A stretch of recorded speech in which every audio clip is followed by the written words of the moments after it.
Voilà. Ouais.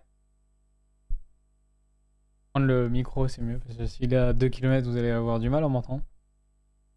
Bon, on va, on va partir sur du React. Et bon, comme vous voyez dans le titre en dessous là, React et ensuite Valo 22h. Il y aura un redémarrage du PC entre temps parce que Riot Game, voilà, d'hab. Du coup, c'est un plaisir. Je vais devoir couper les streams vu que j'ai qu'un seul setup. J'ai pas de. Oh. What the fuck? Oh, rien. Vu que. Oh, putain, j'arrive plus à parler. Vu que j'ai un setup avec un seul PC et pas deux. Enfin, un setup pour jouer et pour stream. Du coup, je suis obligé de redémarrer le stream complet. Hop. Moi, je vais vous mettre directement la scène pour React. Voilà. Alors.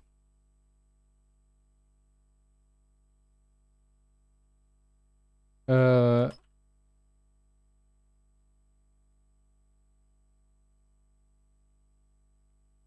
Dis-toi.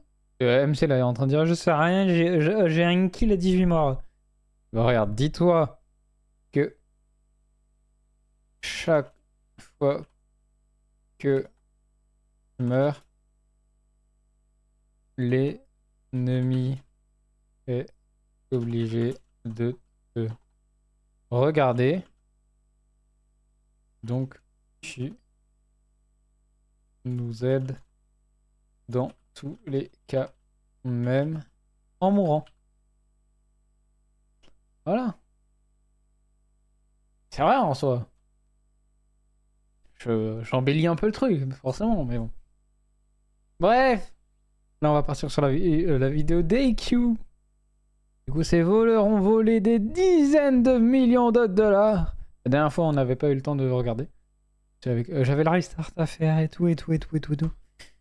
Du coup, voilà. Ouais. Ouais. Allez. On est parti là-dessus. Let's go. Internet. Le lieu de tous les savoirs, de tous les divertissements, de toutes les rencontres. Littéralement, tout est virtuellement possible. Attendez, parce que vraiment, ça me perturbe. Ah non, le son est pas à fond. Putain, je pensais qu'il était à fond. Je me suis dit, bah merde. Sur Internet. Et comme beaucoup de gens, j'y passe énormément de temps. Et malgré tout mon temps à traîner sur Internet, il est impossible pour moi de me rendre compte de tout ce qui se passe. Tenez, on va prendre un exemple. Si vous étiez sur Internet le 6 octobre 2021, vous avez sûrement vu passer cette liste. Le site de live Twitch a été piraté et dans toutes les infos qui ont été divulguées, cette liste est ce qui a retourné tout Internet. Car les chiffres que vous voyez là, ce sont les revenus des plus gros utilisateurs de la plateforme. Le principe de Twitch, il est très simple. N'importe qui peut aller dessus pour démarrer une retransmission en direct. On appelle ça faire un stream ou faire un live. La grande majorité des streamers sur Twitch n'ont pas une grande audience. Ils streament devant quelques personnes. Mais les plus gros streamers, ils ont une audience beaucoup plus large. Des milliers, des dizaines de milliers, des centaines de milliers de personnes. Et autant de personnes, ça peut rapporter énormément d'argent. Plusieurs millions de dollars pour les plus gros streamers de notre liste. Et bien évidemment, dans cette liste, on va retrouver des streamers francophones. Ces sommes semblaient astronomiques et ça a fait couler beaucoup d'encre. Il faut comprendre que ces chiffres, ce sont les revenus distribués par Twitch sur une période de 2 ans. Cela ne prend pas en compte les partenariats publicitaires, les sponsors, le merchandising ou même les autres réseaux. Si vous pensiez que 1 million... Heureusement, hein, parce que sinon, c'est que Twitch a accès à beaucoup beaucoup trop d'infos.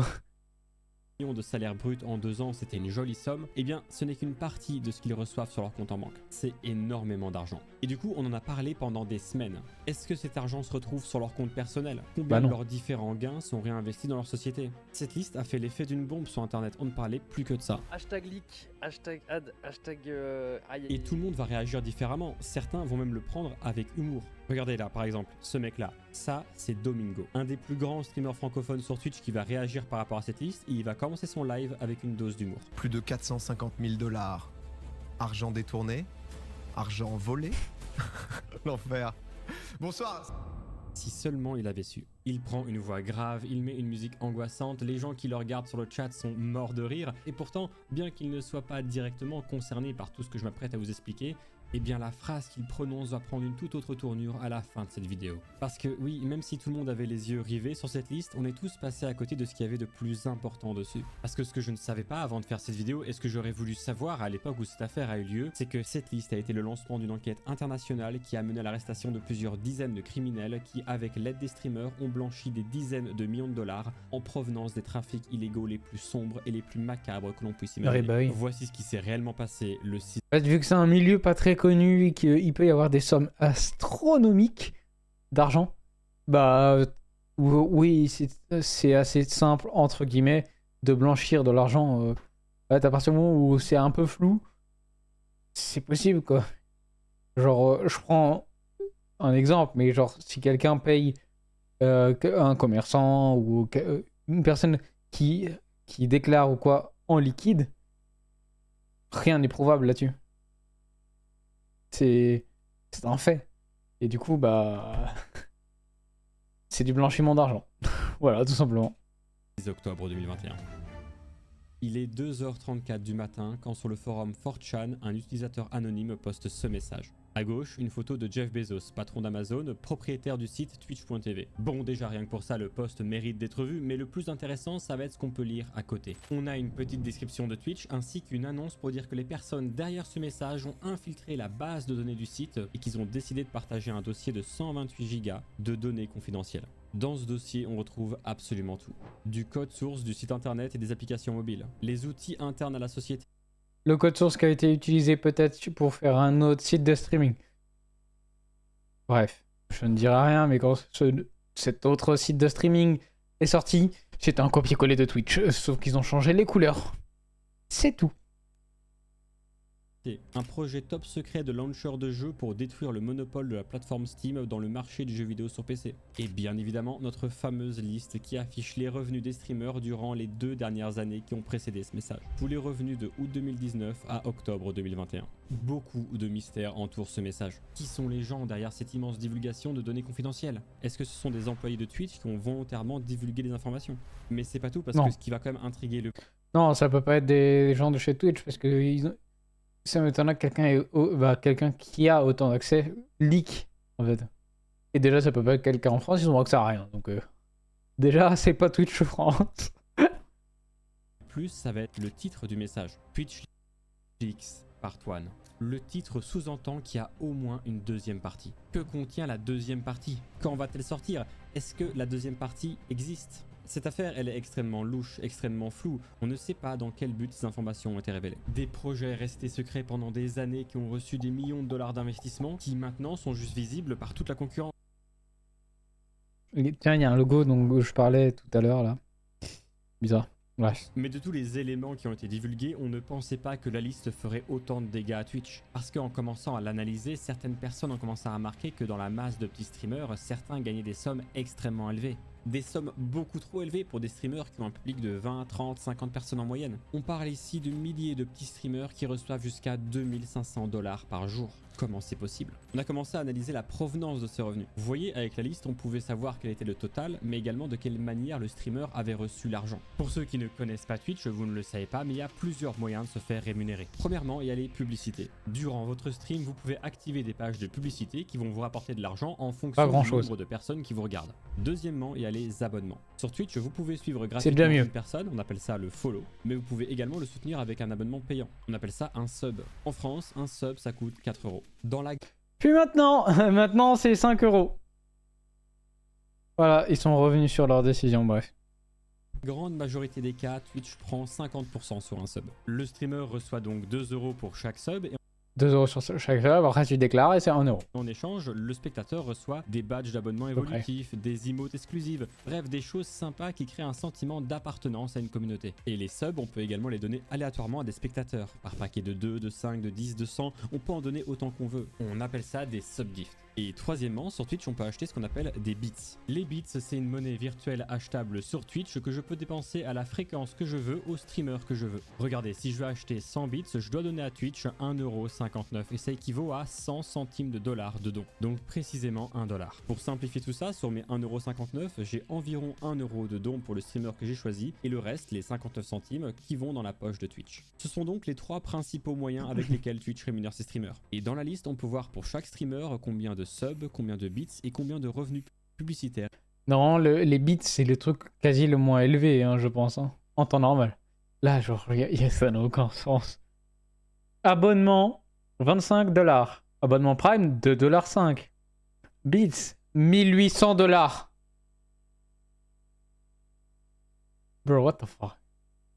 Salut à Naxis.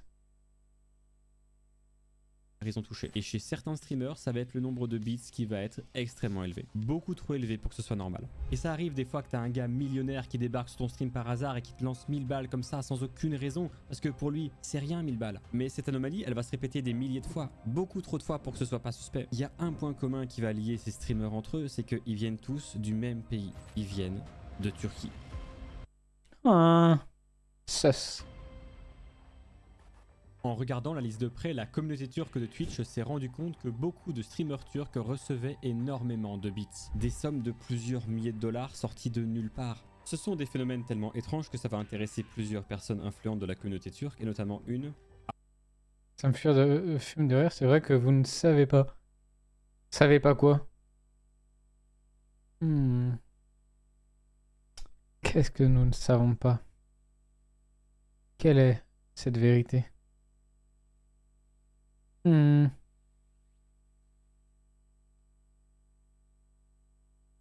Ahmet Sonuç, connu sous le nom de Jahrein. Jahrein, c'est l'un des streamers turcs les plus connus de Twitch avec presque 2 millions de followers. Et le 23 octobre 2021, il prend Mon coup de sous-marin. Mais c'est qui?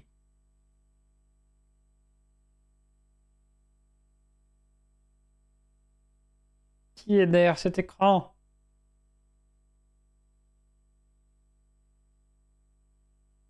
Compte créé en janvier 2024. Qui était venu pour BG3, dernier live.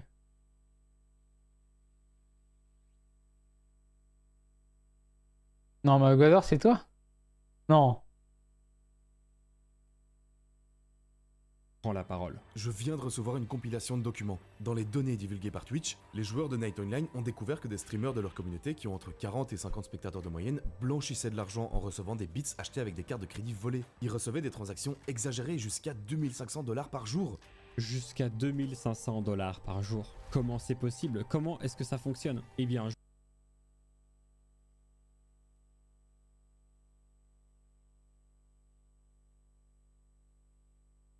C'est réel ça?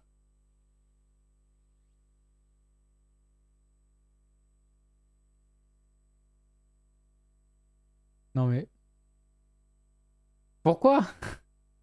Pourquoi t'as ce compte? Je comprends pas. je vous l'explique tout de suite et vous vous en doutez, tout va commencer avec les voleurs de cartes de crédit. Les voleurs, ils vont récupérer des cartes de crédit à travers différentes méthodes. Ça peut être fait de plein de manières différentes. Vous cliquez sur le mauvais lien, vous téléchargez le mauvais fichier. Les méthodes, elles sont variées, mais ce qui compte, c'est que les voleurs sont maintenant en possession. Je suis une merde sur Valo et tu veux que je joue à 22h. T'es pas une merde, frère! J'étais pire que toi avant! Voilà! Motivation! Attends, musique motivation. Tu vas voir. Motivation. C'est pas de la motivation ça, je vais t'enculer frère. Moi ça. Voilà.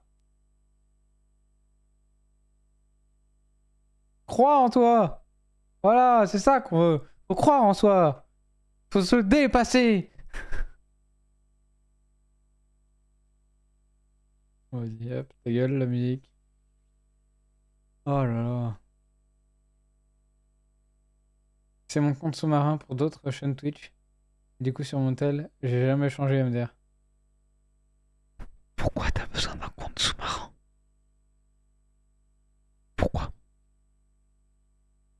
genre, tu l'utilises, tu dis ah, je vais aller sur cette chaîne Twitch pour être discret.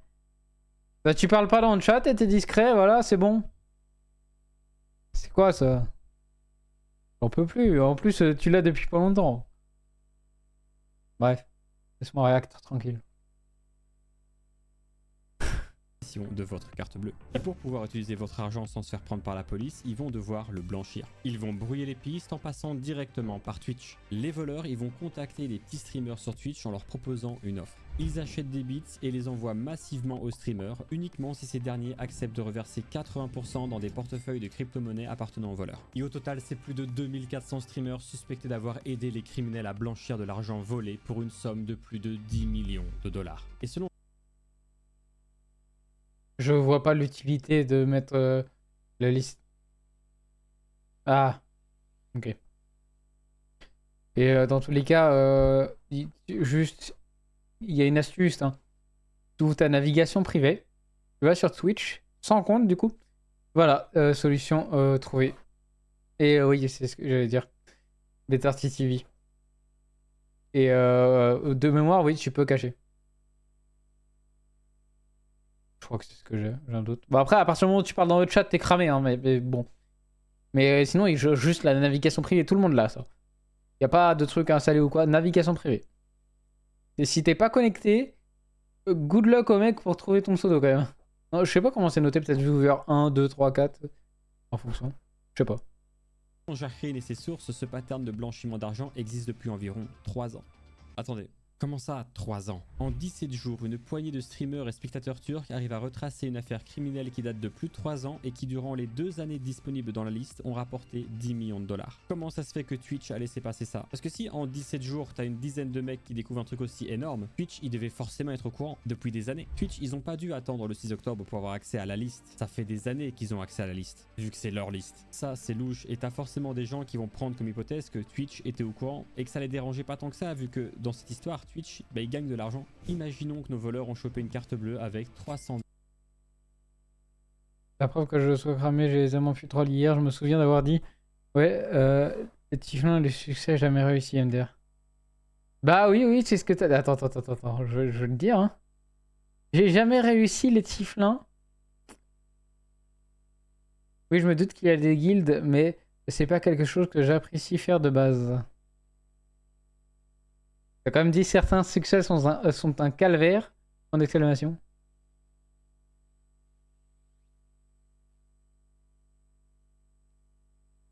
Ouais, et en plus, en vrai, t'es resté quand même assez longtemps. T'es resté jusqu'à 20h30. Hein.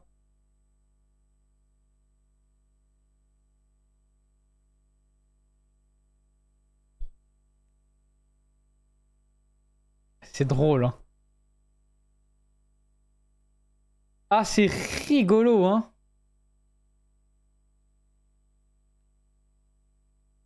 Tiens, hop. Je vais jamais me souvenir de ton pseudo, du coup je te renomme sur mon truc. Ouais. C'est Magvador 2. Voilà.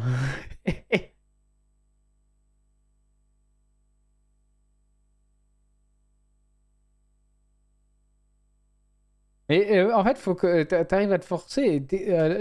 Faut juste que tu te forces une soirée à rester éveillé et à te coucher, je crois, à 23h minuit.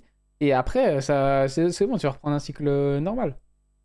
Si tu te forces un peu, en fait, c'est assez simple, le corps humain, comment il fonctionne. Enfin, moi, en tout cas, c'est ça, et beaucoup de gens que je connais, c'est ça. C'est si tu arrives à te forcer à prendre un rythme pendant 2 semaines, après, ça se fait tout seul.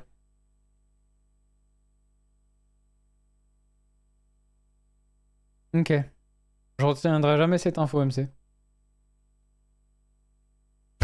$8 dessus. Cet argent, il est inutilisable parce que beaucoup trop simple à traquer. Si avec ma carte bleue volée, je commande un menu Maxi Best Of avec un coca et 6 nuggets sauce barbecue, et bien en plus d'avoir un super menu McDo, j'aurai aussi un supplément police et arrestation. Du coup, avec mon argent volé, au lieu de prendre un McDo, je vais acheter 25 000 bits sur Twitch pour $308, l'équivalent de $250 de dons. Et tous ces bits, je vais les donner à des streamers complices qui ont accepté au préalable de me reverser un certain pourcentage sur mes portefeuilles de crypto-monnaies. J'ai démarré avec 308 $ volés et inutilisables et je repars avec 200 $ blanchis, intraçables que je vais pouvoir claquer dans des dizaines de menus maxi best-of. Ou alors plus probablement dans ce genre d'affaires, de l'argent qui servira à financer le trafic de drogue, le trafic d'êtres humains ou encore le terrorisme.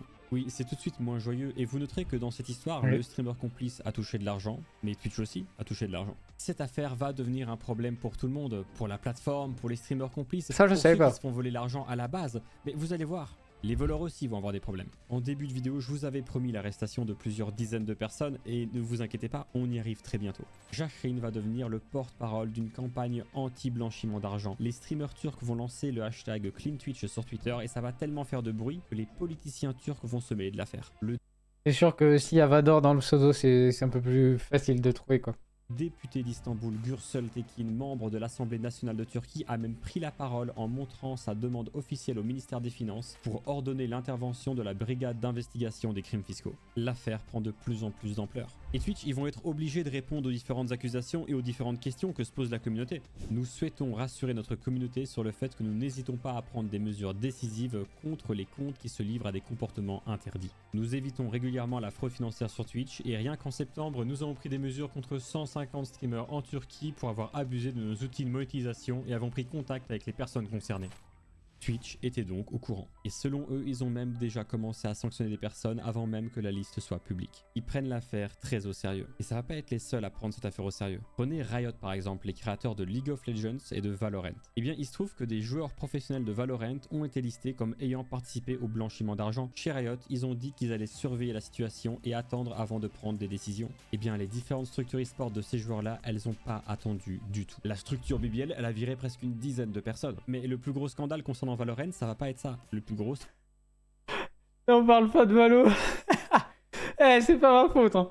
C'est juste Riot Games, ils prennent des décisions. Ils ont dit nous allons prendre des décisions, mais il faut attendre un petit peu. Et les équipes e-sport, ils ont dit la vie de ma mère, il dégage. Voilà, simple. Scandale va mettre en cause un joueur très connu, ancien champion du monde, Sined. Me le va a saltar, le sale de nuevo, le pone fin y acaba con él, revisa la espada, pica de nuevo. But he's so patient. Oh, he's gonna get two and the lockdown. C'est leur discipline. Ouais, les balles. On parle pas d'une personne semi-professionnelle ou juste une personne qui est forte au jeu. Non, c'est un ancien champion du monde. Toujours très actif dans la scène compétitive, il a une image à tenir et le voilà engagé dans une affaire de blanchiment d'argent. Et là, vous vous dites peut-être ce que moi je me suis dit, c'est un de plus qui a voulu profiter de ce trafic illégal pour s'enrichir. Sauf que c'est loin d'être aussi simple en fait. Parce qu'en réalité, Sined aurait perçu de l'argent contre son gré. Les criminels, à la base, ils avaient contacté son frère. Ils avaient aucun contact avec Sined. Et c'est possible qu'ils utilisent le frère de Sined comme moyen de pression pour le faire coopérer. Sauf que Sined, il n'a pas coopéré, il a non plus pas signalé l'argent à Twitch, non, il l'a juste gardé. Donc oui, techniquement, il dispose d'argent volé. Le témoignage de Sined va soulever des points extrêmement importants. À quel point les streamers sont coupables de complicité? Qui ont été ceux qui ont accepté directement, ceux qui ont été obligés d'accepter sous la menace et ceux qui n'ont jamais rien accepté mais qui se retrouvent quand même impliqués dans l'affaire. On peut pas juger ces personnes de manière égale. Toutes ces questions-là vont devoir être traitées. Ah oui, ça c'est sûr, c'est quelqu'un qui, par la force des choses, a dû accepter pour X ou Y raison, c'est pas sa faute. Il est pas forcément... pour moi, il est pas responsable. Il est responsable de manière indirecte, quoi. Alors que quelqu'un qui a dit oui, je veux bien de l'argent gratuit. Blanchi, je m'en fous. Je veux de l'argent gratuit. Par Twitch et du côté du gouvernement turc, on va devoir s'occuper directement des criminels. Et nous y sommes enfin. Janvier 2022. Après 2 mois d'enquête approfondie, les forces de l'ordre turc vont démarrer une énorme intervention dans tout le pays de plusieurs dizaines de perquisitions. Au total, plus de 40 personnes et notamment des mineurs se feront arrêter et mises en garde à vue. C'est pas la police municipale qui vient dire bonjour, non. Les mecs qui débarquent, c'est avec des armes lourdes, des gilets pare-balles, des traits militaires. Ça rigole pas du tout. Et ça, ce n'est que la première vague d'arrestations. Oui, parce que 40 personnes pour eux, c'était pas assez. Ils savent qu'il y a encore des criminels en liberté. Et en mai 2022, 4 mois après la première vague d'arrestations, ils vont lancer la deuxième vague d'arrestations. Le 17 mai 2022, c'est 18 personnes qui vont toutes se faire arrêter par les forces de l'ordre turc. Ces personnes, elles ne sont pas toutes coupables et celles qui le sont ne le sont pas à la même échelle. Les mineurs vont être jugés moins sévèrement que les adultes et les chefs à la tête de l'opération vont être jugés plus sévèrement que les autres. Toute cette affaire est encore en cours, elle est loin d'être finie et... Ouais, c'est une affaire qui est tellement énorme que forcément ça prend énormément de temps pour, comme dans les films, mettre la ficelle de un tel qui est relié à un tel, qui a demandé à un tel, etc.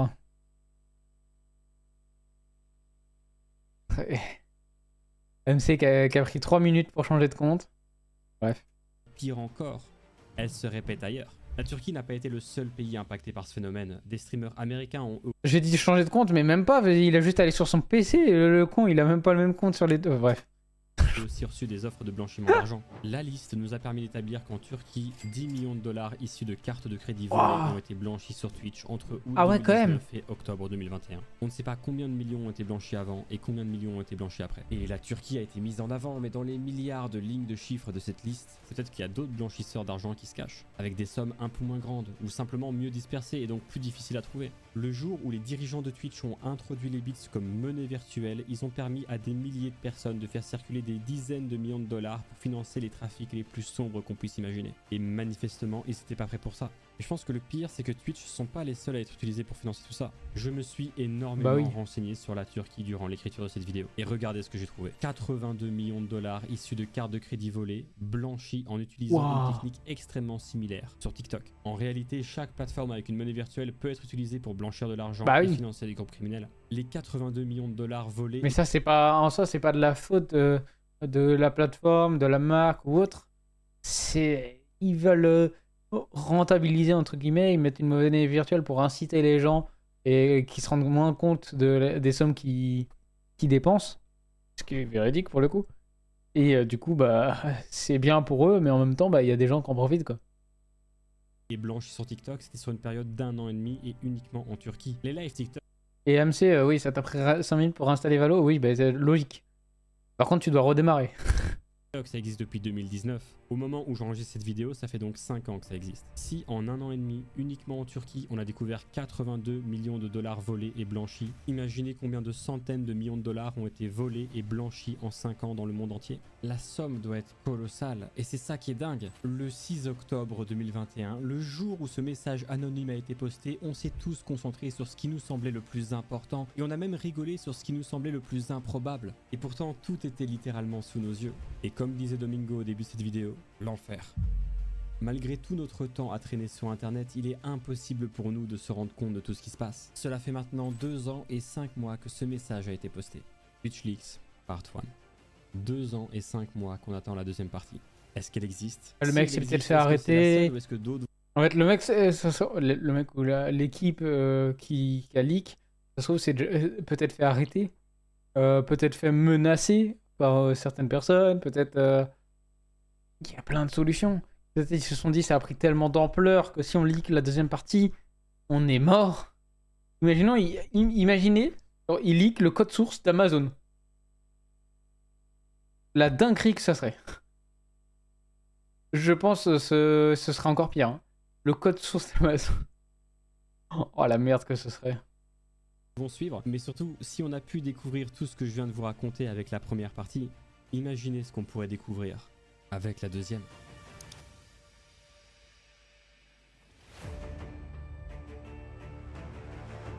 Jamais.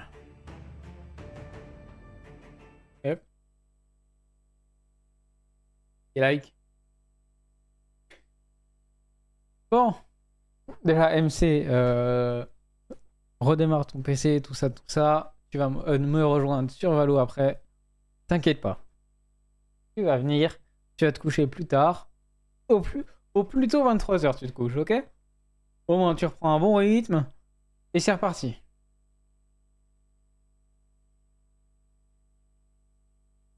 Hop.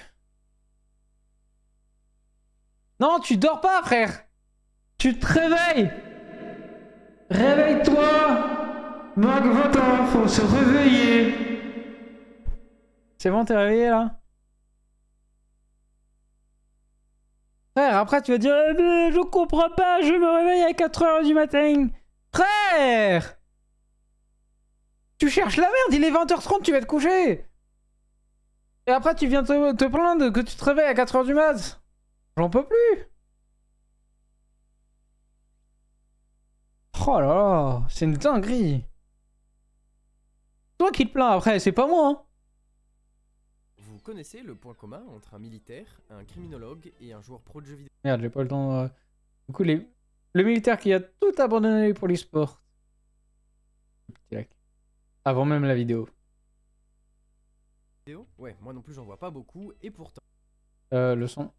La personne dont je vais vous parler aujourd'hui, elle coche les 3 cases et elle a excellé dans les 3. Encore plus rare, c'est une femme, et pour combler le tout, elle a accompli tout ça à seulement 28 ans. Bref, aujourd'hui on s'attaque à un très gros morceau, un des piliers des jeux Valorant et Rainbow Six. Si vous suivez la compétition sur ces deux jeux, vous avez forcément déjà vu son visage ou entendu sa voix, mais je suis sûr que très peu d'entre vous connaissent vraiment son histoire. Laissez-moi donc vous raconter comment Jessica Bolden, ancienne technicienne dans l'armée australienne et spécialiste en criminologie, est devenue une analyste légendaire, et surtout, le visage et la voix de ces deux jeux-là. Mais avant de parler de tout ça, je dois vous poser une question. Vous aussi, vous voulez copier The Great Review et Ego et faire des vidéos storytelling en lisant des pages Wikipédia? Parce que si la réponse est oui, alors j'ai quelque chose pour vous. Le bâtard.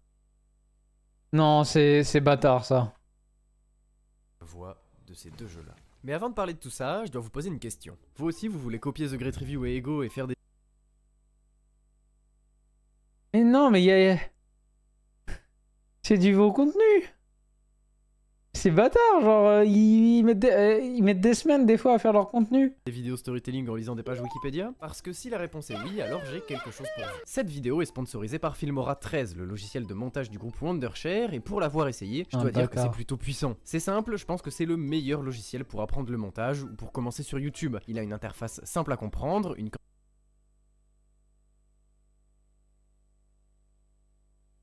TGR. Ça veut dire quoi, TGR? Il est en train de prendre des mois, là.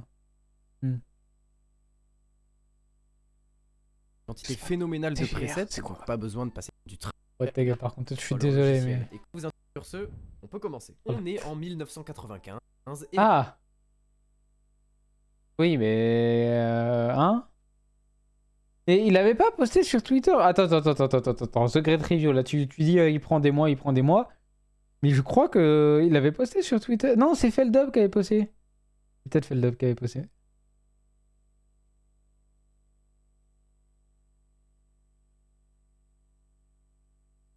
C'est peut-être Feldub qui avait posté du coup.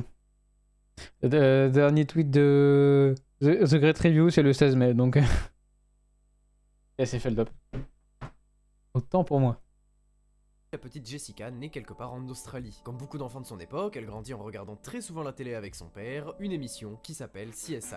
Dans cette série, et un jour, elle demande à son père de lui expliquer comment on devient comme les personnages de la série. Donc entre autres, comment on arrête les criminels. Et son père, c'est quelqu'un de très intelligent, un ingénieur aérospatial, et qui veut pousser sa fille vers l'excellence. Et en Australie, l'excellence, c'est la fac. Pour Jessica, ce sera une fac de droit. Pour y effectuer un cursus en criminologie, elle quitte donc la maison de ses parents seule à 17 ans. Pour ceux qui n'auraient pas encore compris, Jessica, en gros, c'est une giga crack. Par exemple, elle a grimpé l'Himalaya à 16 ans.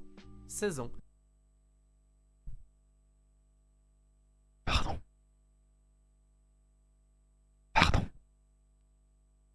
Comment ça, mon ref?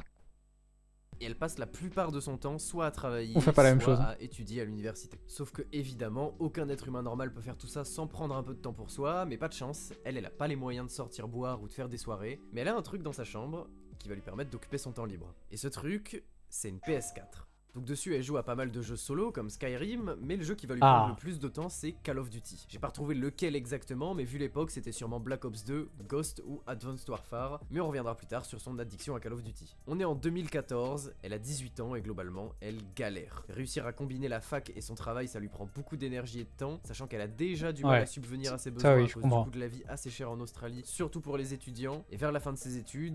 Ah, on en parle quoi, son père il l'aide pas là? Financièrement genre? C'est un ingénieur? Attends, c'est quoi déjà exactement son père? Pour Jessica, ce serait comment on demande à son père de lui expliquer comment on devient comme les personnages de la série. Donc entre autres, comment on arrête les criminels. Et son père, c'est quelqu'un de très intelligent, un ingénieur aérospatial. Genre ingénieur aérospatial, il a pas un peu de thune à passer à sa fille? Pour l'aider financièrement? Non, je sais pas, hein. Le rat, frère, j'ai jamais vu ça. Même moi, je suis pas un rat à ce niveau. Lui permettre d'occuper son temps libre. Et le jeu qui va lui prendre elle a 18 ans.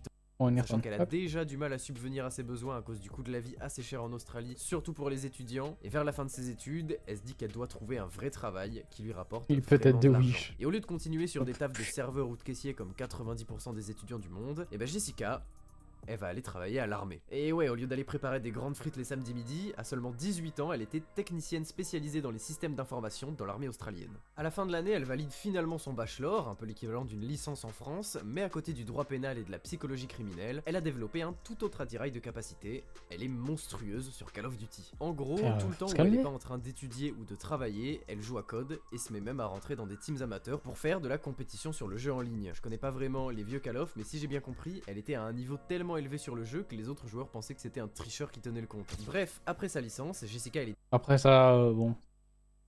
Ça arrive assez souvent. Hein. Il suffit que tu sois bon, un peu bon, hop, t'es un tricheur. toujours passionnée de criminologie, donc elle part faire un master dans la même faculté, elle quitte What l'armée the et fuck. devient prof d'anglais et de psychologie, et tout ça, ça Mais faut se calmer. se passe entre 2017 et 2018, mais il y a autre chose qui se passe entre 2017 et 2018. Parce que durant cette période, il y a ce Valorant. jeu qui va exploser. Peggy 18. Non. Ah, Rainbow Six.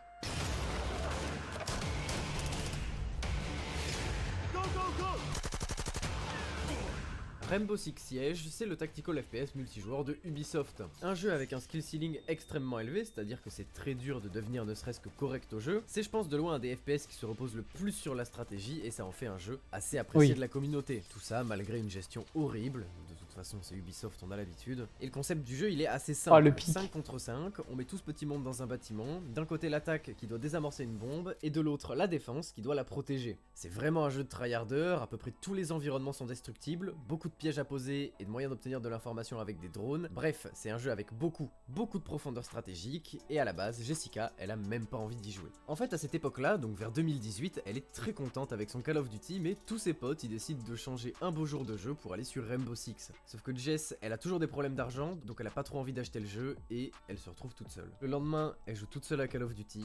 Le jour d'après aussi, et en fait au bout de 2 semaines, elle en peut tellement plus de jouer sans ses amis qu'elle craque et achète le jeu d'Ubisoft, elle le télécharge, lance le jeu un jour. Oh, ça va l'incitation à l'achat là? Non mais oh, faut continuer à jouer avec ses amis, bande de connards. Pardon. Puis le relance le lendemain.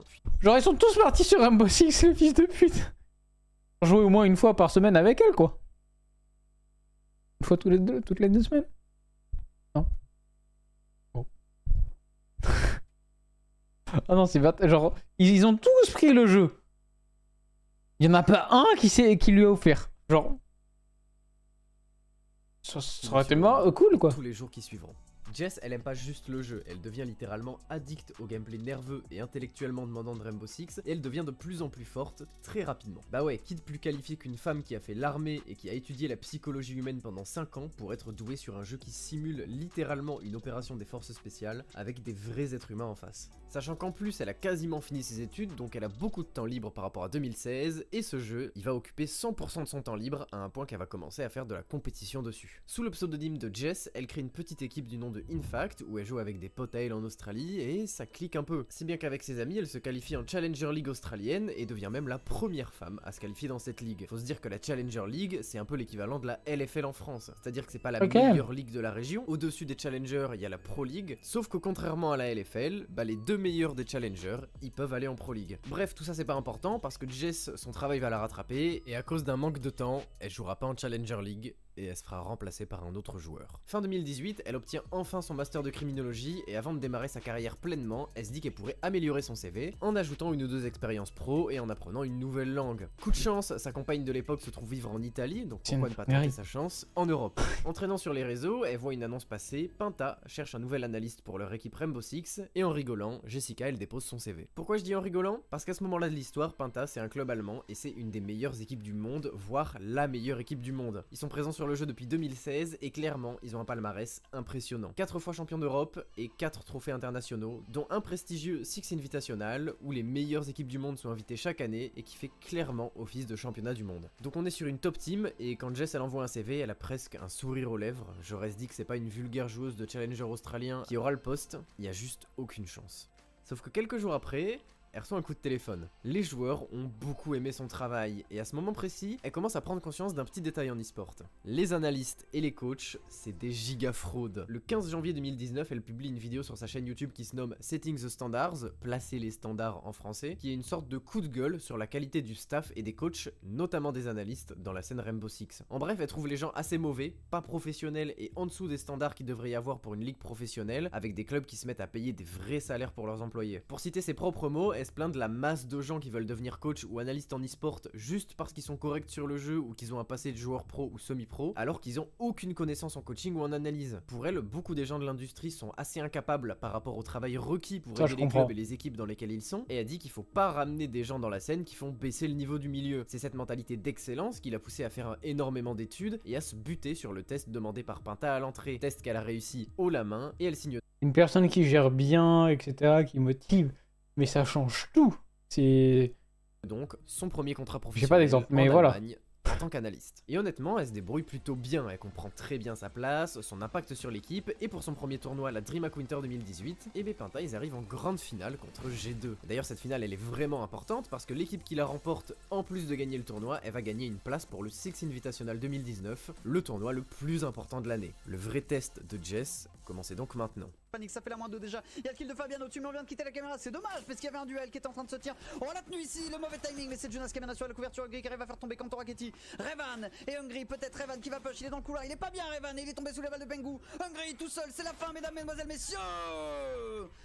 Les G2 qui sont champions de cette DreamHack match. Aïe, Penta finissent à la 2ème place. Et même si on va pas se mentir, c'est franchement pas mal, c'est quand même un tournoi à tiers, et bah Jess elle est déçue. Elle est déçue parce que l'objectif, ça restait la qualification à l'invitational. Mais en fait pas du tout. Et oui, G2 ils étaient déjà qualifiés au Six Invitational 2019 vu qu'ils avaient déjà gagné le Major de Paris. Donc Penta, même s'ils ont perdu le match, bah, ils sont quand même qualifiés et l'équipe peut continuer la compétition. Donc nous voilà enfin au Six Invitational 2019, le premier tournoi majeur de Jessica et le premier où elle peut se rendre en personne. Donc c'était forcément une super expérience pour elle, même si on va être honnête, ça s'est pas super bien passé pour Penta. Ils finissent à la 12ème place, donc dans les derniers de la compétition, et en fait ils ont juste pas passé les poules. Ils ont battu qu'une seule équipe.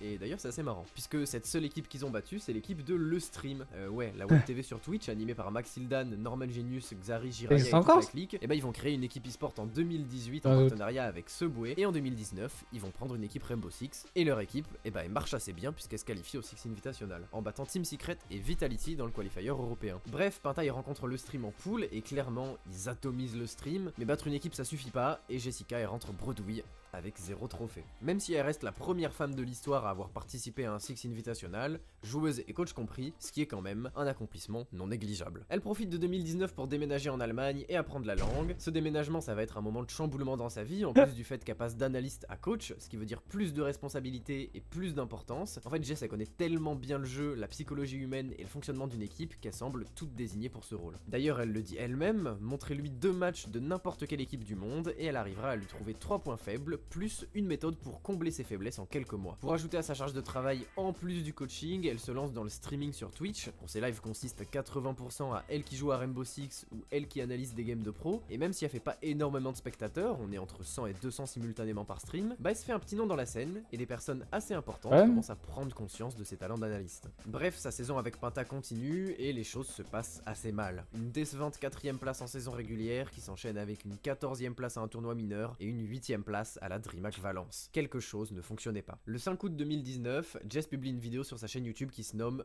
Au revoir Penta, une vidéo de 40 minutes où elle annonce quitter l'équipe et explique sa décision. Selon elle, tous les problèmes ont commencé à la fin de la saison régulière, donc en avril 2019, où un des membres de l'équipe a décidé de prendre 4 semaines de vacances, malgré le fait que Jess et le reste de l'équipe trouvaient l'idée pas terrible. Pour vous expliquer rapidement, une année de Rainbow Six Siege en compétition, ça se divise en 2 parties. D'abord, vous avez les 2 saisons régulières, donc en 2019, il y avait la saison 9 entre janvier et avril, ainsi que la saison 10 entre juin et octobre. Et entre les deux, il y a les LAN, les tournois mineurs ou majeurs, bref, il y a les compétitions importantes. Ça veut dire qu'après la saison 9, le fait qu'un joueur prenne 4 semaines de vacances, et bah ça va paralyser tous les autres joueurs, sachant que l'équipe avait sûrement prévu d'autres tournois ou des trucs du genre. Bref, ce petit souci passé, les entraînements pour la saison 10 commencent et il y a rien qui va. Tous les entraînements se finissent en flot d'insultes entre les joueurs, aucun esprit d'équipe, tout le monde est nerveux, et après les entraînements, tous les joueurs un par un allaient se plaindre des autres à Jessica. Avec tous ces problèmes là, la coach a donc essayé d'instaurer du coaching mental au sein de l'équipe, une idée qui a plu à certains, mais pas à d'autres, et comme le coaching mental ça peut pas marcher si tout le monde y met pas du sien, et bah ça s'est encore conclu sur une note inutile. Au sein de l'équipe, ça se met même à remettre en cause les talents de coach de Jess et à lui demander de redevenir analyste. Ça lui répondait même plus dans le groupe WhatsApp, bref, une bonne ambiance de merde dans l'équipe, des problèmes de communication de la part de tout le monde, et la conclusion vous la voyez arriver, Jessica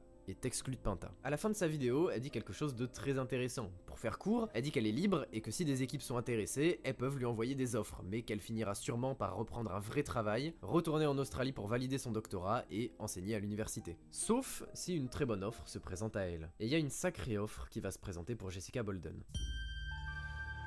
Dans sa boîte mail, elle reçoit un courrier d'Ubisoft France, l'éditeur de Rainbow Six Siege, qui arrive avec une proposition tout simplement trop belle pour être refusée, et qui disait « Viens travailler avec nous à Paris en tant qu'analyste sur Siege, pour la Coupe du Monde, mais aussi en full-time, toute l'année, sur plusieurs événements. » Une opportunité pour Jessica de devenir littéralement le visage de son jeu, évidemment qu'elle allait accepter. Elle avait déjà prouvé qu'elle était douée en commentary, en ayant dirigé et commenté la Ligue européenne féminine de 2019, et son talent d'analyste, il est plus à prouver. Dans Rainbow Six, c'est la référence en termes d'analyse de qualité, et elle va pouvoir profiter de ce travail pour le faire savoir à toute la scène. Et pour son baptême du feu, au lieu de lui faire commenter une game de saison régulière ou d'un tournoi random, et bah sa première apparition en tant qu'analyste professionnelle, ce sera au Six Invitational en février 2020, les championnats du monde, aux côtés de ses collègues Dave Marta, Zyronic et MZO.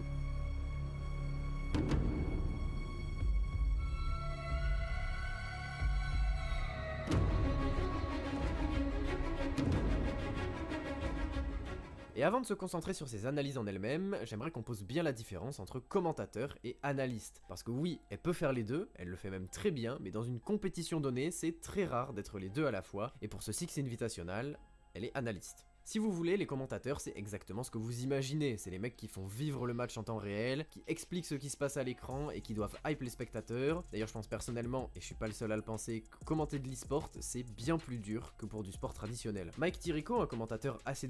c'est... En fait, l'e-sport, souvent les jeux vidéo, c'est fait pour être rapide. Alors que, bah, il y a des sports en tout cas qui sont beaucoup moins rapides. de football dans une interview pour Forbes, l'explique assez bien. Il dit que pour les sports traditionnels comme le foot, le tennis ou le football américain aux USA, c'est des sports très populaires et ancrés dans l'histoire et la culture des gens qui connaissent déjà les règles. Par exemple, j'ai jamais vu un match de tennis de toute ma vie, pourtant je sais quelles actions sont cool et ce que les joueurs doivent faire pour gagner un match. Et ça, c'est dû à une énorme exposition au sport en dehors des matchs. Pour le football, les gens connaissent déjà les règles, les storylines ou les joueurs, ce qui fait que les commentateurs, on leur demande uniquement de se focaliser sur ce qui se passe sur le terrain et d'avoir presque un style analytique pour que les spectateurs comprennent quand quelque chose de complexe se produit. De l'autre côté, je sais pas si vous avez déjà regardé une game compétitive de StarCraft 2 ou Dota, mais si je vous pose devant sans que vous ayez jamais touché au jeu, il y a de grandes chances que vous compreniez rien du tout, et c'est normal, c'est parce que vous y avez jamais été confronté. Et ok, il y a des jeux comme Rocket League, Street Fighter ou genre Trackmania qui sont bien plus visuels et qui sont simples à comprendre, mais même pas en fait. Un joueur de foot qui dribble, c'est simple à comprendre. Alors, Rocket League. Rocket League, c'est plus compliqué que faut mettre le ballon dans les cages. Il y a des noms de moves, il y a que Cookie qui les connaît. Parce que Cookie, il a joué beaucoup trop d'heures à ce jeu. 1000, je crois, je sais plus. Beaucoup. Ça se voit, alors qu'une phase de neutral dans un jeu de combat, c'est souvent dur à comprendre si on n'a aucune notion sur le jeu. Et c'est là que les commentateurs interviennent. Leur travail, c'est que même si vous avez jamais vu ou joué au jeu de votre vie, vous compreniez ce qui se passe et puissiez apprécier les storylines. Lauren Scott, une commentatrice assez populaire de CSGO, dira même que rien que le fait d'avoir pratiqué certains sports à l'école nous aide à mieux le comprendre quand on y est exposé à haut niveau. Alors regardez du League of Legends sans avoir jamais joué au jeu, sauf si vous avez la chance d'avoir un très bon commentateur, vous allez vous faire chier et surtout vous allez rien comprendre. D'ailleurs, pour moi, moi, et je dis bien pour moi, les meilleurs dans ce domaine-là, c'est clairement les commentateurs Smash Bros. Déjà parce que comme l'éditeur ne supporte pas la scène, il y a que des passionnés, ils ont dû prouver tout seuls qu'ils étaient les meilleurs, et tout simplement parce que Smash, c'est le jeu par excellence où à chaque tournoi, il y a des gens qui arrivent et qui comprennent rien du tout. Et c'est grâce à des casteurs talentueux comme 5D, Black Bigo ou eBay que l'eSport Smash en est là où il est aujourd'hui en France, malgré un niveau pas si élevé que ça à l'international, et un éditeur qui n'organise rien. D'ailleurs, si j'ai cité ces 3 casteurs-là, c'est pas pour rien, on peut constater que ce sont d'excellents. C'est dommage quand même pour Nintendo de rien faire. Ils Mais se bon. sont tous mis à commenter du League of Legends en Division 2, et il y a même Black Bigo qui a rejoint l'équipe d'OTP pour aller cast les LCK, la prestigieuse ligue coréenne, la plus grande ligue du monde. Bref, je referme la parenthèse là, ça c'est les commentateurs, sauf que Jessica, sa principale activité, c'est pas commentateur, c'est analyste. Un analyste, il va surtout apparaître entre les games, soit pour expliquer ce qui s'est passé en détail, soit pour préparer la prochaine. Quand un commentateur parle, il a le jeu devant lui, alors que pour les analystes, bah c'est juste eux. Et s'ils ont de la chance, ils ont un écran qui passe des replays du match. C'est donc une discipline très complexe, sauf que comme je vous l'ai déjà dit, Jess, c'est une crack, elle comprend le jeu comme personne du premier coup d'œil, alors forcément, elle fait un carton. And the last angle I wanted to show you guys was one I think is not used enough, even in pro play, is opening up onto that coat check door. So many people play in there. Please open it up. Please have a look if anyone's in there or even targeting over towards Small Bakery. À cet événement, elle est évidemment pas seule. Ils sont 4 sur l'analyse desk et en tout, il y a genre 17 commentateurs pour couvrir l'événement. Ouais, c'est les champions du monde quand même. Et à cet événement, il y a une personne qui va la marquer. Une personne qu'elle rencontre dans un cadre pro pour la... Après 17 commentateurs, je pense c'est aussi pour toutes les langues quoi, surtout. Première fois, c'est celui qui sera pour elle un modèle d'excellence et de charisme au micro, un idéal à atteindre dans le commentary. Et cette personne, c'est le commentateur américain Kickstar. J'ai dit dans un cadre pro parce qu'apparemment les deux s'étaient déjà parlé pendant une soirée en Suède, donc ils se connaissent déjà, mais on dit que Jess, elle avait aucune idée qu'elle travaillerait un jour avec lui. Kickstar, c'est un ancien joueur pro qui s'est reconverti en caster, c'est un mec qui est là depuis le tout début de la scène en 2016 et qui s'était révélé comme un des tout meilleurs commentateurs sur le jeu, ou en tout cas un des préférés du public. À ses côtés et avec les autres, Jess elle va prendre de plus en plus de niveau et elle sait, elle est prête à être pas juste analyste, elle veut commenter et se diversifier. Donc après l'invitationnal, elle va se mettre à commenter la Ligue européenne et la Ligue d'Asie du Nord en même temps, tout en réalisant en plus des vidéos tutoriels pour les chaînes YouTube officielles de Rainbow Six et Ubisoft pour apprendre aux joueurs comment jouer tel ou tel personnage ou comment jouer certaines maps. Bref, elle se diversifie, elle se fait connaître, elle fait même du merch douteux, sauf qu'elle va pas s'arrêter là, parce qu'après 2020, il y a 2021, et 2021... Comment ça, du merch douteux? J'ai envie de savoir du coup. C'est une année très importante dans le monde de l'e-sport sur les FPS. I got this.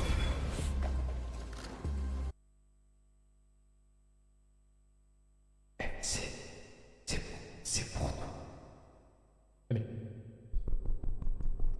McVador, c'est pour toi. Ça a bien fonctionné là.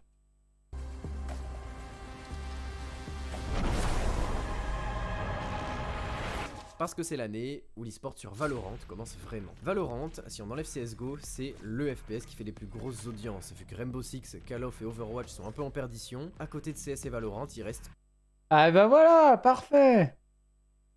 Que les jeux MOBA et les Battle Royale en e-sport tier 1. Valorant, c'est une espèce de copie mélangée entre CSGO et Overwatch, un FPS fait par Riot. Ça me tue de rien là. L'alpha, les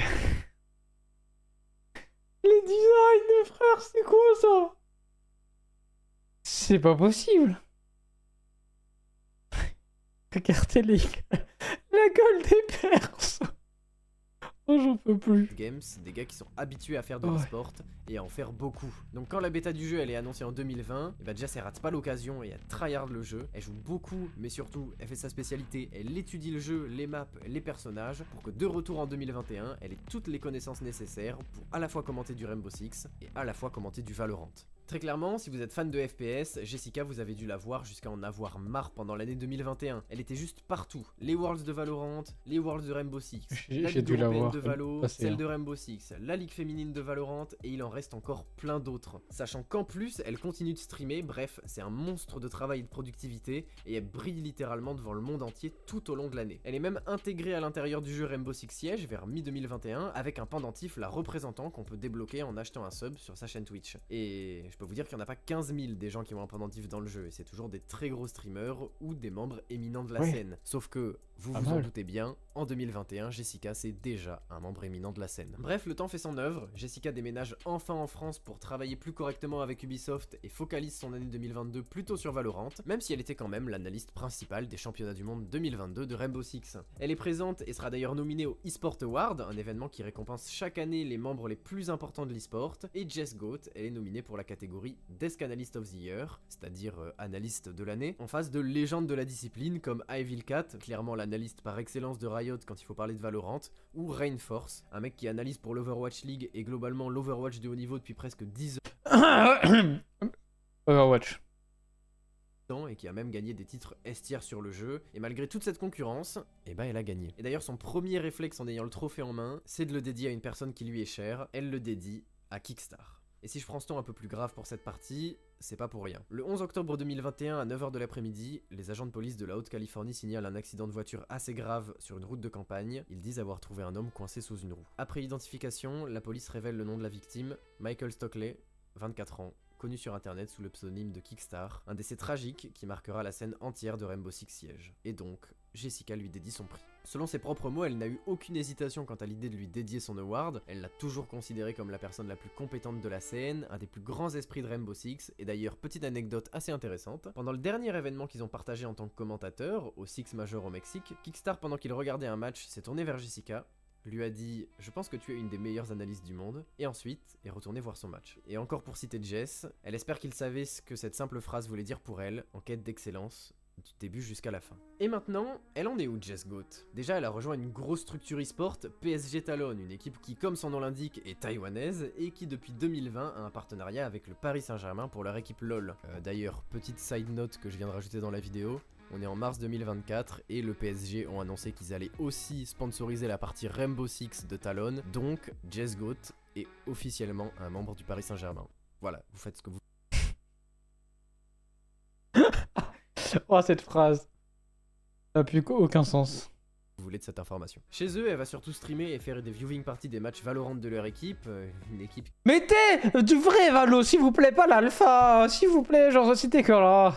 qui a jamais vraiment rien gagné, et à part ça, elle est toujours partenaire Ubisoft, même si on la voit de moins en moins souvent au micro d'événements officiels. Ça fait depuis les championnats du monde 2022 qu'elle a pas cast ou analysé du R6 en officiel, mais elle continue toujours de jouer au jeu, et vous la trouverez presque tous les jours en stream, en milieu de journée, et il y a même de grandes chances pour que vous entendiez du français, vu qu'elle apprend la langue et qu'elle stream très souvent accompagnée de Kitty, une commentatrice française de Valorant que vous retrouverez également au micro des matchs d'IMEA, et sûrement pour les championnats du monde en fin d'année. Et pour terminer la vidéo sur quelque chose d'intéressant, je sais pas si vous avez vu un vieux tweet à Jessica, un tweet qui remonte au début de l'année. Si vous l'avez pas encore vu, je vais vous le montrer, et je vais vous laisser là-dessus.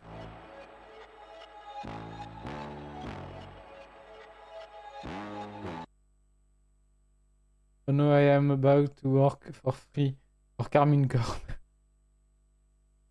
Merci d'avoir regardé cette vidéo, merci à Filmora pour l'avoir sponsorisé, le lien est toujours en description. Abonnez-vous pour me soutenir, laissez un like, commentez. Et Le like est déjà mis. Parfait. Bon, petit dernier react, et hop. 20 minutes. Du coup, jeu vidéo qui brise ses joueurs. Juste après ce react, du coup, je mettrai fin de stream, entre guillemets. Et je reviendrai du coup pour 22 heures pour Valorant. Il faut que je lance mon PC. Je lancerai le stream quand Valo sera lancé pour être sûr. Allez, on va regarder ça. À votre avis, c'est quoi ce bruit?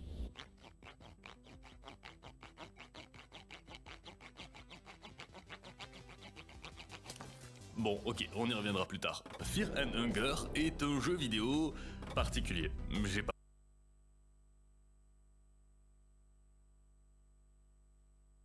Ah, je pensais que c'était par rapport à ma tête qui tourne. Il y a un pixel là. Je crois que j'ai un pixel vengeur. Ou c'est la vidéo? Ah, c'est la vidéo. Ah, c'est mon truc de sélection. On va te faire enculer. Comment ça, il se met ici?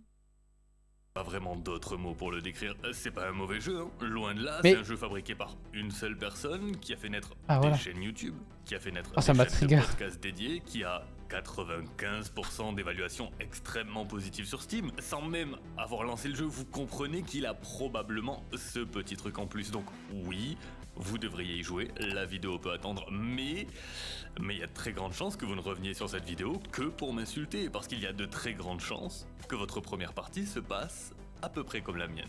C'est-à-dire choisir un perso, apparaître dans la cour du donjon sans tuto ni journal de quête, sans map ni direction où aller, rien d'autre qu'un cheval décédé, que le jeu va vous proposer de frapper, ce qui va faire suffisamment de bruit pour attirer 2 dogos qui vont vous bouffer. Ah.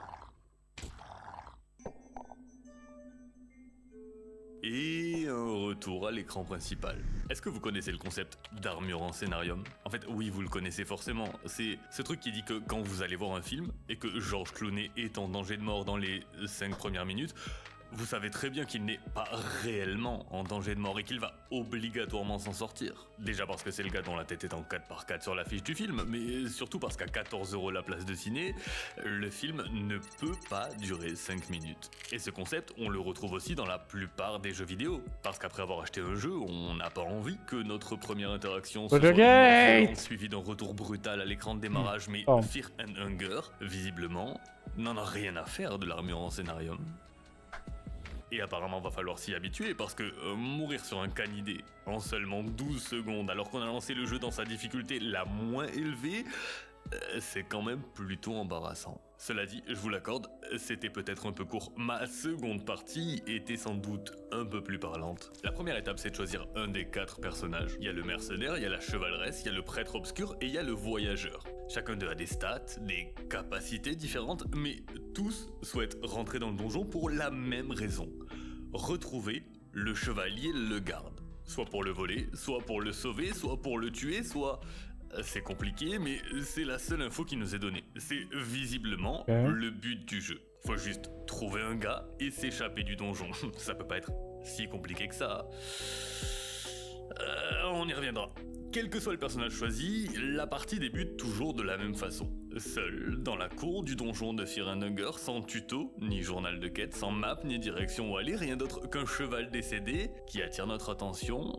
Mais cette fois-ci, on va éviter de jouer à pignata cheval pour plutôt directement rentrer dans le donjon.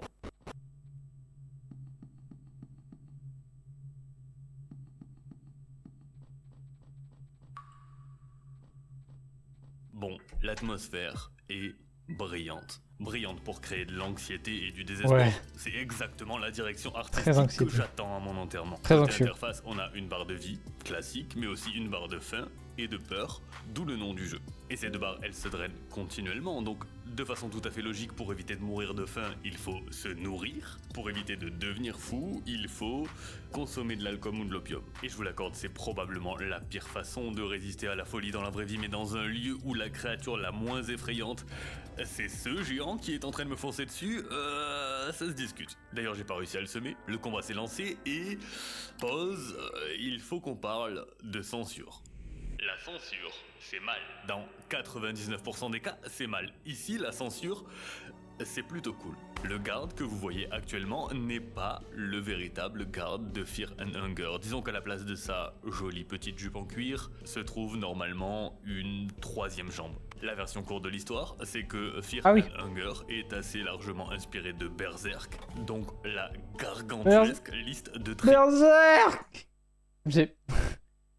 Warning qui accompagne ce jeu ne devrait pas être une surprise. C'est typiquement le genre de jeu qui donne envie de contacter un thérapeute, et un des outils fréquemment utilisés, c'est la nudité. Une nudité qui n'est pas là pour rien, qui n'est pas là pour choquer gratuitement, qui est là pour créer un sentiment de malaise chez le joueur. Et entre vous et moi, ça fonctionne. Mais pour créer du contenu autour du jeu, le petit mode de censure est obligatoire. Car sinon j'aurais pas pu vous montrer ce fort bien membré garde et j'aurais pas pu vous parler du système de combat de Fear and Hunger. Un système de combat basé sur la joyeuse notion de démembrement.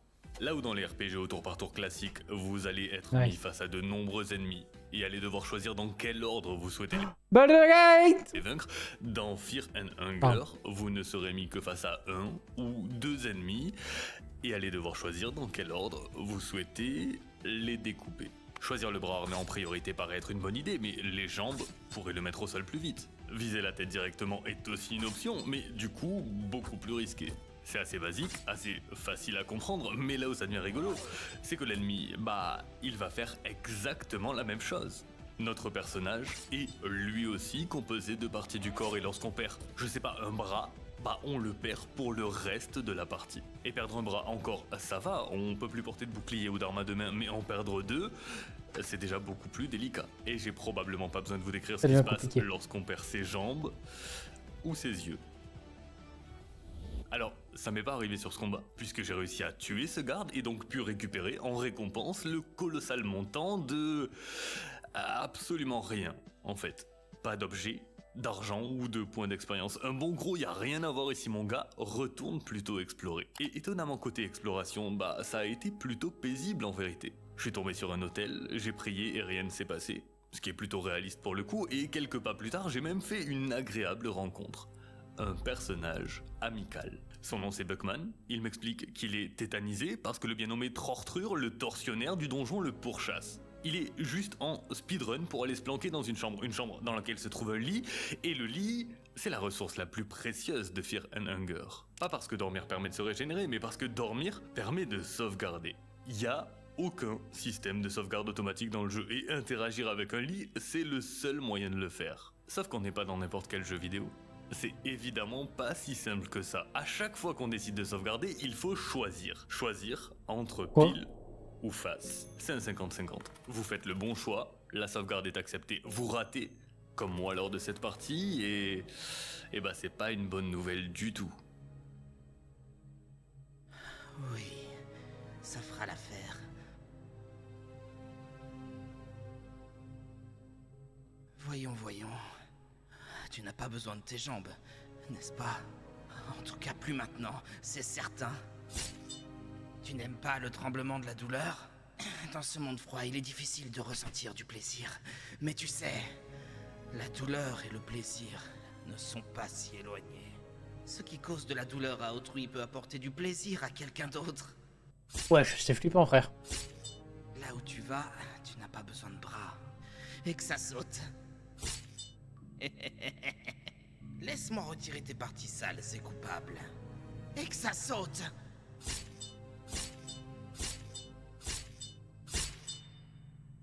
Yes. Et... En tout cas, ça donne envie de sauvegarder, hein. Let's go.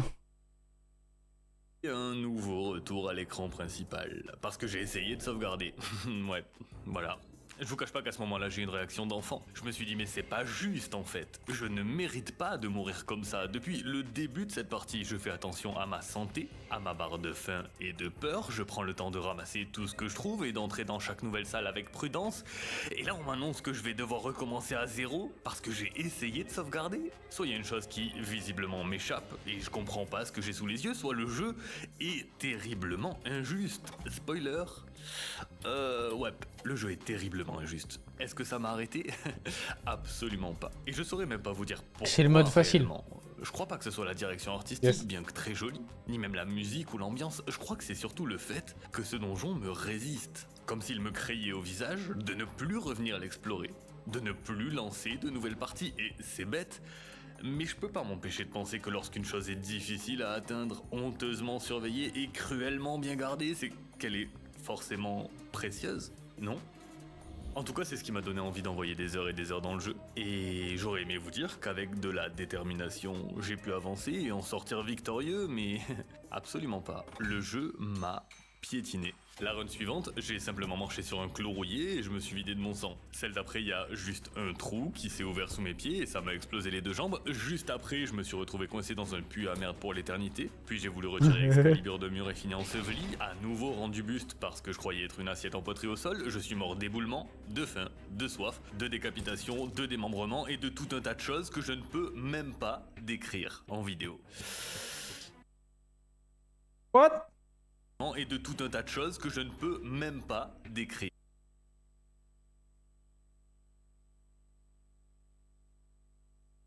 Quoi cette salle? Un REM ou quoi? Bro, what the fuck? En vidéo. C'est quoi ce jeu? Vous savez combien d'heures de jeu ont été foutues en l'air dans les 9 dernières secondes de cette vidéo? Beaucoup trop. Beaucoup trop. Honnêtement, à ce stade, le jeu m'a donné 1001 raisons d'arrêter. Pourtant, j'ai toujours cru que j'aimais profondément les jeux difficiles. Sincèrement, mettez-moi sur une île déserte quelques années avec juste une paire de Dark Souls, un petit Darkest Dungeon et 6 tonnes de Doritos Savor Sweet Chili Pepper et vous ne m'entendrez pas dire une seule fois que je m'ennuie. Mais là, je comprends juste pas. Si ce jeu est supposé être un jeu de rôle, visiblement je joue le rôle de la victime, et c'était rigolo au début, hein. Mais se faire oblitérer ses heures de jeu sur un pile ou face, un ennemi random ou un événement aléatoire, c'est juste beaucoup trop cruel. Et très honnêtement, je vous le dis sans avoir les fesses qui claquent, ouais, à ce moment-là, je n'ai plus aucune volonté de relancer une partie. J'ai pas le mental pour ça. Fear and Hunger m'a brisé. Pourtant, Fear and Hunger n'est pas un jeu difficile. Enfin, pas difficile au sens que peut l'être un Dark Souls, c'est pas mécaniquement difficile. La vérité, c'est juste que Fear and Hunger joue avec ses propres règles, un set de règles terriblement cruel, que le joueur n'a aucun autre choix que d'accepter. Une des façons que le jeu a de vous infliger sa cruauté passe par l'aléatoire. Tout est aléatoire dans le jeu. Pas uniquement la sauvegarde, hein. La disposition du donjon est aléatoire d'une partie sur l'autre. Les loots, tous les loots sont aléatoires d'une partie sur l'autre. Le seul objet que j'ai l'impression de trouver fréquemment et à des endroits fixes, c'est la Siaos. Et la Siaos est une très mauvaise arme.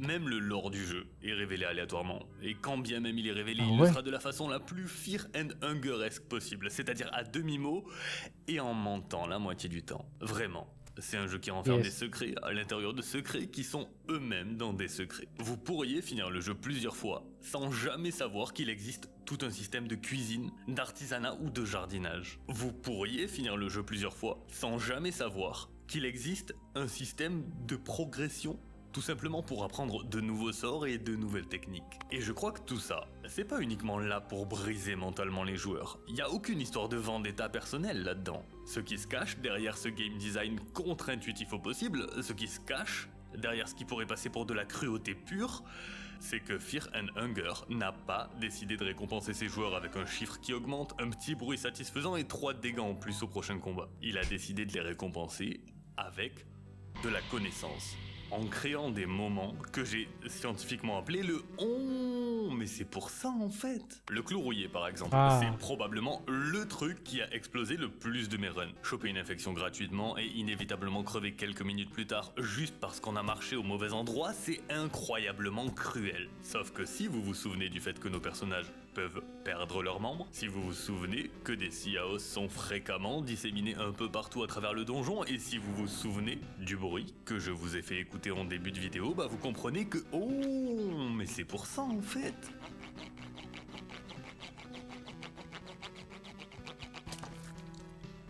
Bon d'accord, je vous l'accorde, c'est dégueulasse, et sur le papier c'est tout con, mais le fait de s'en rendre compte par soi-même, je vous assure que l'espace d'un instant, on croit être un génie. Et c'est franchement plutôt agréable. Surtout que des moments comme ça, Fear and Hunger en fait vivre des dizaines. Parce qu'il est là le véritable système de progression du jeu. Le jeu ne cherche pas à briser ses joueurs, il cherche à les former. La plupart du temps via une mécanique d'apprentissage par le DC, oui, et nul besoin de préciser que c'est très peu fonctionnel IRL, mais le moment où on réalise... Ah bon? C'est pas très fonctionnel IRL, je comprends pas. Genre si je meurs, je veux pas comprendre qu'il faut pas toucher du feu. Sauter dans une mer de feu, je comprends pas.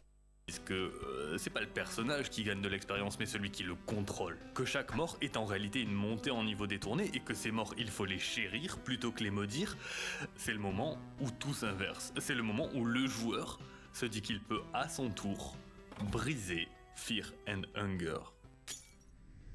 On est sur ma 29e run. Ça fait précisément 3 semaines que Fear and Hunger me ponce le crâne avec le côté vert de l'éponge tous les jours. Sauf qu'à force de me distribuer des moments de « oh, mais c'est pour ça en fait », bah je commence à la comprendre un peu mieux, cette salle de torture digitale, et cette fois-ci, j'ai un plan. Un plan en 4 étapes. La première, c'est de faire des réserves.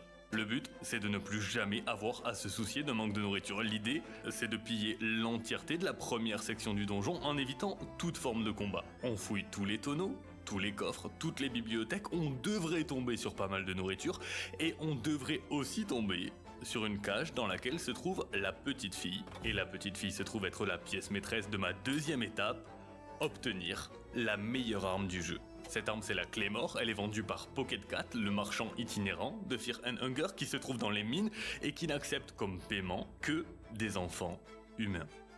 Ah. Troisième étape, devenir le meilleur personnage du jeu. C'est cool, et en pour tout ça, cas. on va devoir faire un raid sur cet étrange village raciste, délivrer Darcy, la chevaleresse, et l'épouser. Ce qui, dit comme ça, ne doit pas être très clair, mais le mariage dans Fear and Hunger est un concept un peu particulier. En fait, en se rendant sur un cercle de prière et en montrant son amour à un autre personnage, il y a une cinématique que je peux vraiment pas décrire qui va se jouer, et le résultat sera un mariage. Mais pas un mariage dans le sens ils vécurent heureux et eurent 8 enfants, plutôt dans le sens ils vécurent dans le même corps et eurent 8 chromosomes restants. Dans Fear and Hunger, vous ne consommez pas le mariage, vous devenez le mariage. Et le mariage, il tape fort. Encore plus fort, avec la meilleure arme du jeu entre les mains. Maintenant, la seule chose qui lui manque, c'est d'obtenir la meilleure armure du jeu. Et ça, c'est la 4e étape de mon plan. L'armure de pénitence. Problème, elle est aussi livrée avec des pics internes prévus pour provoquer une douleur si folle qu'elle empêche le porteur de sombrer dans la folie et il ne faudra pas plus de 3 minutes à mon perso pour se vider de son sang une fois à l'intérieur. Solution, l'anneau de sang inerte. Un anneau qui empêche toute forme de saignement et qui, pour je ne sais quelle raison, se trouve sur ce gars-là. Et là, uniquement là, on a tout juste assez de puissance pour affronter ce donjon maudit. Pour faire face à tous les ennemis chelous que le jeu nous jette au visage et être insensible à la majorité de ces pièges. Il y a que comme ça que j'ai pu m'en sortir. Il y a que comme ça que j'ai pu pour la première fois atteindre le garde et assister à mon deuxième moment préféré de Fear and Hunger. Le moment où on se dit que finalement le jeu n'est peut-être pas si cruel que ça. Qu'il fallait juste avoir un plan de jeu et s'y tenir. Le moment où, muni de notre belle armure de pénitence, mariage et Claymore, on ouvre la porte de la cellule de Legarde et il est décédé. Ok, ce qui se passe en fait, c'est que Fear and Hunger est aussi secrètement un speedrun. En réalité, lorsqu'on pose un premier pied dans le donjon, il y a un chrono qui se déclenche et 30 minutes plus tard, quoi qu'il arrive, le garde décède. Ce que ça veut dire, c'est très simple. C'est que tout ce que je croyais savoir jusqu'à présent, toutes ces étapes que j'ai découvert et intégrées à ma run pour devenir plus puissant et plus résistant, bah c'est direction la corbeille. Parce que traverser l'entièreté de ce donjon en moins de 30 minutes, ça veut aussi dire pas de réserve, pas de mariage, pas de Claymore, pas de pénitence. Il n'y a aucun autre choix que de rush comme un idiot en ne prenant aucune précaution. Et ça, vous savez ce que ça veut dire. Du try and retry.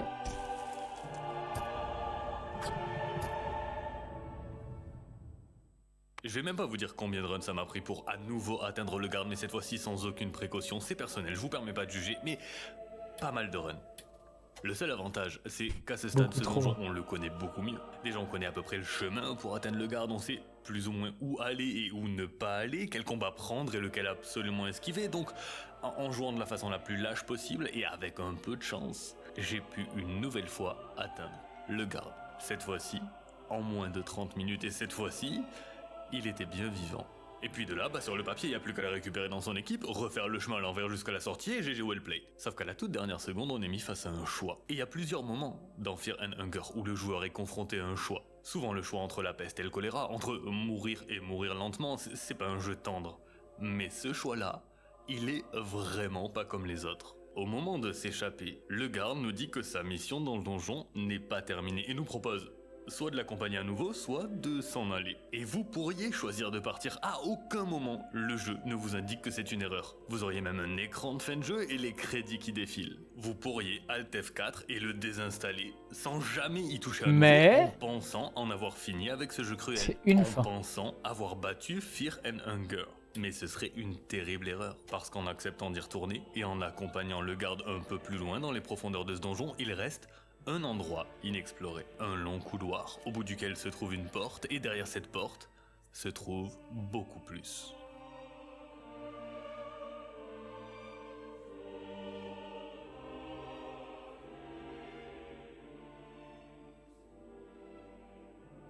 Des géants.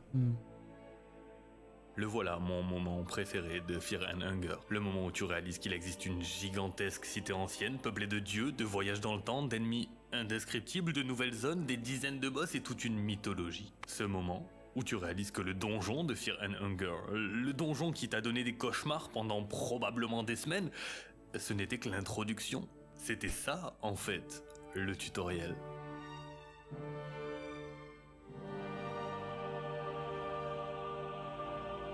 Le tuto, il dure 3 semaines. Ah oui, pas mal.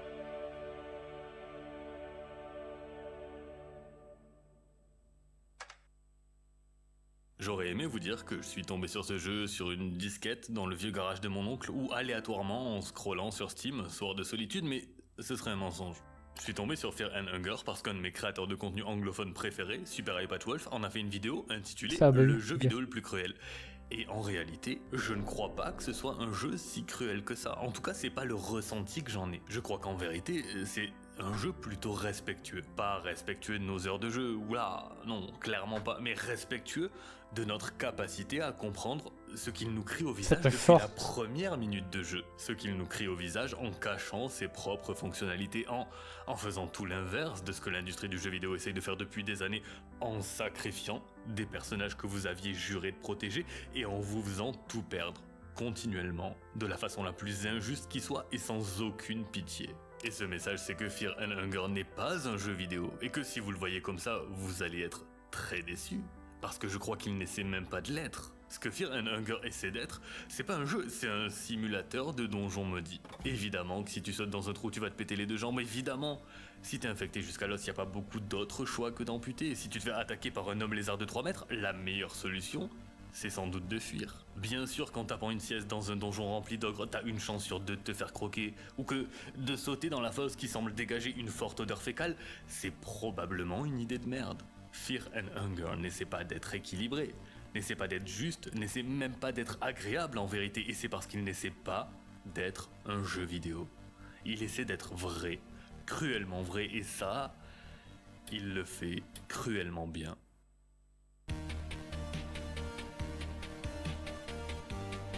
Franchement, j'ai bien aimé, j'adore. Allez, petit like.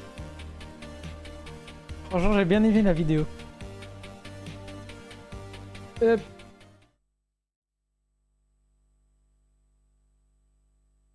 Voilà. Bon, du coup, on va se laisser là-dessus. Et je vais revenir juste après. Enfin, juste après. Peut-être un peu avant 22h, du coup. Je vais mettre 21h45. Hop, on va changer le titre. 21h45, Valorant. Avec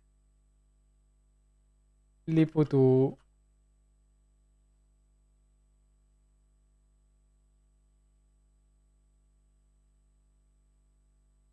Valorant. Voilà. Ce sera ça la notif. Hop. Du coup, je mets la fin pendant à peu près 1 minute pour le replay. Et du coup, on se retrouve à 20h45 pour du Valorant. Au revoir.